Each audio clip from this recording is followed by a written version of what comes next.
Morning বন্ধুরা, আর একটা নতুন ভিডিওতে জানাই অনেক স্বাগত, অনেকটা ভালোবাসা। আশা করছি তোমরা যে যেখান থেকে ভিডিওটা দেখছো খুবই ভালো আছো। আমরাও বাড়িতে খুব ভালো আছি। এখন ঘুরতে বাজে 5:30, আর এখন থেকে ব্লগ স্টার্ট করছি। ঘুম থেকে উঠে যেতে তখন 4টে, জানো তো। আর আজকের ওয়েদারটা দেখবে, দেখো বাইরের দরজাটা খোলাই আছে, এই যে অন্ধকার কুয়াশা। দাঁড়াও ক্যামেরাটা ঘুরে দেখায়, দেখো কুয়াশা কেমন দূরে, দেখো সব সাদা হয়ে আছে। ঠিক আছে, চলো দরজাটা লাগাই। কারণে আজকে এত ভোরে উঠেছি কি সেটা তোমাদের সাথে অবশ্যই শেয়ার করব। আপাতত আমার শাশুড়ি মা গিয়েছেন বাইরে, আমাদের একটা মাটির হাঁড়ি আছে, ওটা ফেলতে গিয়েছেন। আমাদের একজন খুবই ঘনিষ্ঠ একজনের বিয়োগ হয়েছে, তো সেই জন্য আমাদের মাটির হাঁড়িটা রাখা যাবে না, তো সেই জন্য ফেলতে গিয়েছেন। তো চলো আমি পরে তোমাদের সাথে কথা বলছি, দিকটা একটু সামলে নিই তারপর। এখন দেখো ঘড়িতে বাজে 5:40, আর অতিরিক্ত ঠান্ডা আজকে, বাইরে প্রচণ্ড কুয়াশা। আর আমার মেয়ে এখানে ঘুমাচ্ছে, এখনও ঘুম থেকে ওঠেনি। আসলে এখন ঘুম থেকে উঠে করবে বাকি, এখন তো সেরকম ওরও কোনো কাজ নেই। আর সেই জন্য আমি ভাবলাম যে ও এখন ঘুমাক, আর আমি এখন কাজ কিছুটা গুটিয়ে নিই। তো দেখো কাজকর্ম চলছিল, এখানে কাজকর্ম করছি, রান্নাঘরটা ক্লিয়ার করছিলাম। উঠেই যখন গিয়েছি তখন সময়টা নষ্ট করে লাভ নেই। আর এদিকে আমার শাশুড়িমাও কাজকর্ম করছেন, ওনার যে নির্দিষ্ট কিছু কাজ সেগুলো করছেন। আর মা যেহেতু যাবেন বললেন, সেই জন্য যাবেন ওই যিনি মারা গেছেন ওনার বাড়ি যাবেন বললেন, সেই জন্য দেখলাম ঠিক আছে কাজটা হয়ে থাক। আমি আর আমার শাশুড়িমা উঠেছি তখন ভোর 4টে। শাশুড়ি মায়ের শরীর অত্যন্ত খারাপ, জ্বর, কালকে রাত্রে জ্বর এসেছিলো। তো প্রথমে জিজ্ঞাসা করেছিলাম যে তুমি কি যাবে, তো বলেছিল যে না আমি যাব না, আমার শরীরের অবস্থা ঠিক নেই, আমি যাব না। তারপর বলল যে না যাওয়া উচিত আসলে, কারণ যতই হোক প্রিয়জন তো। আর যেহেতু আমার শ্বশুরমশাই এখন অনুপস্থিত, তো সেক্ষেত্রে মায়ের যাওয়াটা উচিত। তাই মা রেডি হয়ে চলে গেল। তার আগে মায়ের যাবতীয় যা সমস্ত কাজকর্ম সেগুলো করলো, কারণ মায়ের কোনো কিছু তো আমি আর ছোঁয়া নাড়া করতে পারবো না, মায়ের অসুস্থ সেই জন্য। তো সমস্ত কিছু করে দিয়ে তারপর মা একটুক্ষণ আগে বেরিয়ে গেলেন। এখানে ওই যে তোমাদেরকে আগের একটা ভিডিওতে দেখেছিলাম, ময়ূরাক্ষী নদীর উপরে একটা মাটির ব্রিজ হয়েছে, যেটা আমার হাজব্যান্ডের স্কুলে যে খাওয়ানো দাওয়ানোর ব্যাপারটা ছিল, তো সেদিন গিয়েছিলাম। তো ওই ব্রিজটা পেরিয়ে ওইদিকে বাস ধরবেন, ব্রিজটার ওপারে তালতলা, তো সেখানে বাস ধরবেন। তো তারপর বাস ধরে সেখান থেকে যাবেন। তো কিছু কিছু কাজ সাংসারিক আমিও করলাম, যেহেতু অনেকটা ভোরে উঠে গিয়েছি, তাই কিছু কিছু কাজ করলাম। তারপর মা চলে গেলেন, অনেক জামা কাপড় ভেজানো আছে, তো সেগুলোও কাচতে হবে, অনেকটাই জামা কাপড় আছে, তো সেগুলোও কাচতে হবে, পরিষ্কার করতে হবে, কারণ পৌষ মাসে কোনো নোংরা রাখতে নেই। আমার কথাটাও কোনো কারণে জড়িয়ে যাচ্ছে না, মনটা একদম ভালো লাগছে না। তো ঠিক আছে বন্ধুরা, এখন 1 কাপ চা খেতে হবে। দেখো 1 কাপ চা নিয়ে বসে আছি, চাটাও খেতে ইচ্ছা করছে না, চাটা নিয়ে বসে আছি, মাকে করে দিলাম আর আমিও চাটা নিয়ে বসে আছি। তো চলো এখন চাটা খাই, কিছু তো করার নেই, এইভাবেই চলতে পারে, একদিন সবার আসবে। তো বন্ধুরা এখন ঘড়িতে বাজে 6:40, 6:40 না 6:45 বেজে গিয়েছে যে। তো নন্দিনী এখনও আসেনি, নন্দিনী আসবে হয়তো কিছুক্ষণের মধ্যে, এসে পৌঁছে যাবে। আর আমি এখন একটু এই যে চা নিয়ে বসেছি, আর আমি যেহেতু দুধ চা খাই না, দুধ চা খেতে ভালো লাগে না, যেদিন মনে হয় খুব ইচ্ছা করে সেদিন একটু খাই, তাছাড়া দুধ চা খাই না। তো সেই জন্য রচা নিয়ে বসেছি খেতে। আর আমার শাশুড়ি মা বেরিয়ে গেলেন এইমাত্র। আর আমি গতকালকের যে ভিডিওটা ছিল সেটা তো শেষ করা হয়নি, কারণ তখন তো খবরটা এসেছিলো, তারপর আর ইচ্ছা করছিল না ভিডিওটা শেষ করতে। তো ভিডিওটা শেষ করলাম, তারপর দেখলাম যে তোমাদেরকে আরেকটু আপডেট দিই। আমার শাশুড়ি মা বেরিয়ে গেলেন এইমাত্র। আমার শাশুড়ি মায়ের যেহেতু যাওয়াটা উচিত সেটুকু আমরা চিন্তা ভাবনা করলাম, আমি আর আমার শাশুড়ি মা। এখন অবধি কিন্তু কেউ জানে না, আমার হাজব্যান্ডও জানে না, কারণ আমার হাজব্যান্ডও বাইরে আছে, ও পুরুলিয়া থেকে ফিরছে। আমার হাজব্যান্ডও জানেন না, ও ট্রেনে আছে। তারপর আমার শ্বশুরমশাই, ওনাকে জানানো হয়নি, ওখানে কাউকে জানানো হয়নি। শ্বশুরমশাই আর ননদ গিয়েছেন, আরও অনেকে গিয়েছে, একটা গ্রুপ করে গিয়েছে ওরা গঙ্গাসাগর। আর মা একটু খবর করতে গেলেন, এখনই বেরিয়ে গেলেন কিছু কিছু কাজকর্ম করে। যেহেতু অনেক ভোরে উঠেছি তাই ভাবছি যে কাজগুলো সব সেরে নেব। কিছুদিন ধরে একদমই ঘুম হচ্ছে না, কালকে অনেক রাত অবধি বন্ধুদের ভিডিও দেখছিলাম, অনেক রাত অবধি, প্রায় 1:30 2 অবধি বন্ধুদের ভিডিও দেখছিলাম। তারপর ঘুমিয়ে গিয়েছিলাম। তো যখন আবার 3টে বাজে তখন মেয়ে ডাকলো, মেয়ে টয়লেটে যাবে, সেজন্য ডাকলো, তো সে একবার উঠলাম, তারপর শুয়েছি। তখন 3টেও না, মেয়ে যখন ডাকলো তখন 3:35 40 হবে। তারপর শুয়েছি, চোখটা লেগেছে, 4টের সময় মা ডেকেছে, যার ফলে আমার চোখ মুখগুলো কেমন টানছে, ভালো লাগছে না। আর শরীরটা অত্যন্ত ক্লান্ত লাগছে, মনে হচ্ছে যে একটু যদি ঘুমানো যেত খুব ভালো হতো, কিন্তু ঘুমানোর কোনো উপায় নেই, দুপুরেও ঘুমাতে পারবো না। আজ তো শনিবার, আজ তো মেয়েকে নিয়ে গানের স্কুল যেতে হবে। তো ঠিক আছে, চলো। আমি জানি না এই ভিডিওটা কতক্ষণে মানে কতক্ষণ অবধি চালাতে পারবো। হয়তো এই ভিডিওটা খুব একটা বেশি না গিয়ে মানে গানের স্কুল যাওয়ার আগে দিয়েই শেষ করে দেবো, তারপর আর একটা নতুন ভিডিও স্টার্ট করব। তো ঠিক আছে, যা হয় হবে, সেটা দেখা যাবে। আপাতত চলো চাটা খেয়ে নিই, কারণ চাটা না খেলে নিজেকে ফ্রেশ লাগছে না। প্রচুর জামা কাপড় আছে, আমি ভিজিয়েছি, আমার শাশুড়িমা ভিজিয়েছেন। এবার আমার শাশুড়িমা বলেছেন যে উনি এসে কেচে নেবেন, কিন্তু বয়স্ক মানুষ, ওনারও শরীরটা খুব খারাপ, তাই ভাবছি আমি কেচে দেবো সব। দেখা যাক কী হয়। চলো ভিডিওটা এগিয়ে নিয়ে যাই, পরে আবার তোমাদের সাথে কথা বলছি। তো বন্ধুরা, এইমাত্র স্নান করে এলাম, ভীষণ ঠান্ডা লাগছে, মাথাতেও স্নান করেছি, যেহেতু জামা কাপড়গুলো কেচেছি মাথাতে স্নান করতেই হবে, সেই জন্য ঠান্ডাটা আরও বেশি লাগছে। আর ওখানে জামা কাপড় নিয়ে এসেছি, প্রচুর জামা কাপড়, সেই সমস্ত জামা কাপড়গুলোকে এখন মিলবো। আর রান্নারও একটু মানে কী করবো বুঝতে পারছি না। আমার শাশুড়িমা বলে গিয়েছেন আলু সিদ্ধ আর একটা সবজির ডাল করতে, মুগ দিয়ে, মানে মুগ ডাল করতে সবজি দিয়ে, কোনো রকম তেল হলুদ কিছু তো উনি খেতে পারবেন না, আর আমরাও তাই খাবো। হাজব্যান্ড আজ রাত্রে ফিরবে, হাওড়াতে নেমে গেছে, হাওড়াতে কিছু কাজ আছে, সেগুলো সারবে, তারপর নিজে ক্লাস আছে ফটোগ্রাফি, সেটাও করবে, তারপর রাত্রে ফিরবে। আর আমাকে তো শিউরি যেতেই হবে, কিছু করার নেই আমার। চলো এখন জামা কাপড়গুলো সব মিলে দিই, তারপর আবার তোমাদের দেখাচ্ছি। কত জামা কাপড় আছে আজকে দেখবে, চলো দেখাই তোমাদের দ্বারা। দেখো 2 বালতি 1 গামলা, এই 3টে জায়গায় ভর্তি ভর্তি জামা কাপড় আছে, মেয়ের সমস্ত স্কুল ড্রেস। আর এই বালতিটাই শুধু সাদা জিনিস, সব সাদা। চলো এগুলো এখন মিলি।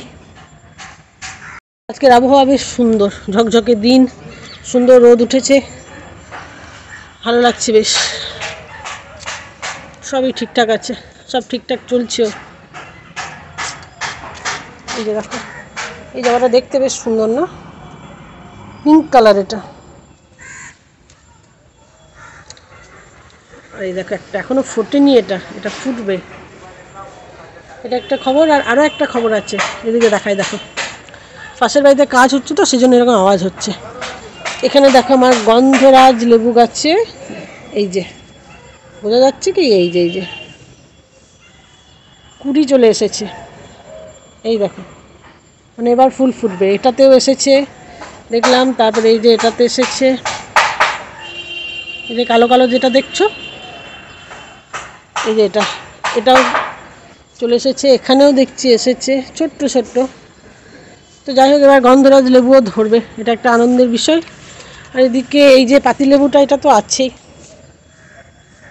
এটা এখনও পাকিনি, এটা বড় হচ্ছে এখনও। আর এখানে ছোট্ট ছোট্ট ধরেছে, এই দেখো একটা ছোট্ট ধরেছে, যেগুলো আগে তোমাদের দেখিয়েছিলাম না, ফুল হয়েছে। তবে এই যে একটা ফুলও এখানে হয়েছে, শুকনো পাতাটার সরা, এই যে দেখো একটা ফুলও আছে এখানে। তো ঠিক আছে, সব কিছুই ঠিকঠাক চলছে, একটা উচ্ছে গাছ হয়েছে, মোটামুটি সব ঠিক আছে। তো চলো এখন জামা কাপড়গুলো সব মিলি। আজ শনিবার, আজকে কাজের চাপটা আমার অন্যান্য দিনের থেকে অনেক বেশি। আজকে আমাকে মেয়েকে নিয়ে শিউরি যেতে হবে, সেটা যেমন আছে, সেরকম বাড়িতেও বেশ কিছু কাজ যেগুলো আমার শাশুড়ি মা করেন, সেগুলো উনি নেই বলে আমাকেই করতে হচ্ছে। আজকে জামা কাপড়ের পরিমাণটা অনেক বেশি, আর শুধু কাচা তো নয়, সেগুলোকে মেলা, তারপর শুকানো, শুকিয়ে গেলে আবার তোলা, সব কিছুই তো আছে। সব কাজকে একটু ব্যালেন্স করে করতে হয়, তাহলে কাজগুলো মোটামুটি ঠিকঠাক করা যায়। আমার শাশুড়ি মা অনেক কাপড় ভিজিয়েছিলেন কাচবেন বলে, কিন্তু নির্দিষ্ট সময় মতো উনি কেচে উঠতে পারেননি। যদিও আমাকে উনি কিন্তু বলে যাননি যে আমাকে এই কাজগুলো করতে হবে বা কিছু, উনি সমস্ত কিছু মানে বলেছিলেন আমি ফিরে এসে করবো, যেহেতু আমারও তাড়াহুড়ো থাকে। কিন্তু যাই হোক, নিজের বিবেক একটু লাগে না মাঝে মাঝে, যে এক জায়গা থেকে এসে করবে, আর মা এখন কখন ফিরবে সেটাও জানি না। তাই চেষ্টা করলাম কাজগুলো একটু গুছিয়ে নেওয়ার, কারণ আমি যখনই শিউরি চলে যাব তখন অনেকটা টাইম তো ওখানেই চলে যাবে, তখন তার বাড়ির কোনো কাজ করতে পারবো না। কিন্তু জানো তো বন্ধুরা, এই বাড়ির কাজ করতে করতে এই মুহূর্তে যখন আমি ছাদে জামা কাপড় মিলছি, তখন একটা কথা খুব চিন্তা করছি মনে মনে। একটা সংসারে তো পুরুষ আর স্ত্রী দুজনেই কাজ করে, পুরুষ বাইরেটা সামলায়, মানে বাইরেটা সামলায় সংসারের জন্যই, আর স্ত্রীরা সংসারে কাজ করে। কিন্তু সংসারের যে কাজের দাম, সেটা কিন্তু মেয়েরা পায় না। সেটা আমি বলে নয়, আমি, তুমি, আরও 5 জন মহিলা প্রত্যেকেরই ক্ষেত্রে, মানে এটা যেমন আমার ক্ষেত্রে সত্যি, সেরকম আমার শাশুড়ি মায়ের ক্ষেত্রেও সত্যি। আমরা কাজ করি ঠিকই, কিন্তু কাজের দাম কিন্তু আমরা সংসার থেকে পাই না। সবসময় শুনতে হয় যে আমরা বাড়িতে থাকি সারাদিন, আমরা কি এমন কাজ করি বাড়িতে, এটুকুই খারাপ লাগে, এই আর কি। কিন্তু একটু যদি ভেবে দেখা যায় তাহলে আমাদের মতো মেয়েরা বাড়িতে না থাকলে বাড়িটাও কিন্তু অচল হয়ে পড়ে। আমরা মেয়েরা ছাড়া সংসার কিন্তু কোনোদিনই সম্পূর্ণ হতে পারবে না। দেখো সব মিলে দিলাম, এই তারটা পুরো, ওইদিকে তারটা পুরো, এদিকে তারটা পুরো, এই যে একদম এই অবধি, মেয়ের স্কুল ড্রেস অবধি প্রচুর জামা কাপড় কাচা হয়েছে আজকে। এই যে সমস্ত কিছু মিলে দিলাম। আর এবার যাবো নিচে, মেয়ে নিচে ডাকছে, চলো নিচে থেকে ঘুরে আসি। বাণিজ্যিক সমৃদ্ধির ইঙ্গিত পাওয়া যায়। দেখো মানে জুহু কি সুন্দর পড়ছে। শশাঙ্কের মৃত্যুর পর আরে স্টপ করো পড়া, এদিকে ভিডিওতে তোমাকে দেখাচ্ছি তো। জুহু কি সুন্দর পড়ছে, খুব ভালো লাগে জুহু যখন এরকম ভাবে পড়ে। আর দেখো আজকে সমস্ত বিছানা কিন্তু জুহু তুলেছে, তাই তো? মায়ের আজ অনেক কাজ ছিল বলে জুহু এই বিছানা তুলেছে। আর জুহুর এই মাথার টুপিটা কোথা থেকে কেনা বলো? লেপচা জগৎ থেকে এই টুপিটা ওর বাবাকে কিনে দিয়েছে। আমার একটা, আমার দিদির একটা। ওর একটা, দিদির একটা।